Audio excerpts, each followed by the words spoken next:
Businesses in San Francisco have been vocal about the negative impacts of APEC, warning city leaders before the summit of their concerns. Good evening, I'm Christina Rendon. And I'm Alex Savage. Tonight we are following up with business owners who stayed open to see how the event affected them financially. New at 6, KTVU's Crystal Bailey joining us live tonight from San Francisco with that story. Crystal?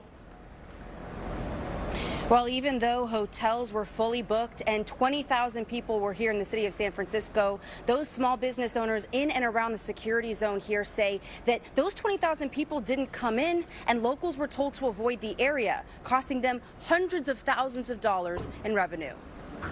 With the heightened security and changes in traffic, business owners have been saying they are, quote, deeply disappointed by the lack of support for small businesses while APEC attendees were in town. They're not necessarily here to see San Francisco, to visit San Francisco. They told us to open up because business was going to be great for small business, and it wasn't. Barricades went up blocking the streets and security zones, leaving room for pedestrians to walk in. But officials told people to stay home. Novella SF, a bar and lounge which usually has more than 130 reservations, had an empty queue on Thursday. Monday, for example, we had maybe 10 or 12 customers total. And Arash Ganadan, a partner in 3 lounges, says he sent a letter asking the city to help, projecting losses of up to $150,000. The impact is probably closer than $250K at this point. We caught up with John Eric Sanchez, owner of Executive Order Bar near 5th and Mission. He says he took the risk of staying open and spent $8,000 in labor alone, only earning $1,800 in sales between Sunday and Thursday. I'd say maybe less than 10% of it came from anything APEC related. A steep decline from the 20,000 he raked in the same time last year. Business owners say the city sold a bill of goods they couldn't deliver.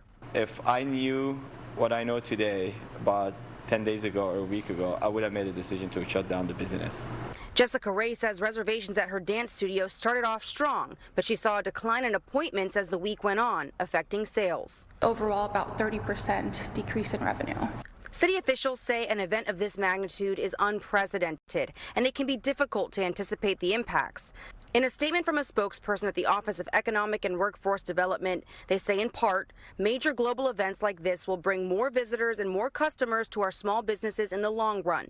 The statement went on to say, we understood there would be impacts and some disruptions throughout the week, which is why we launched a multi-agency outreach effort. As a whole, APEC, maybe even in the long term, promotes San Francisco, brings more business and stuff. But short term, especially small businesses, the impact is very significant.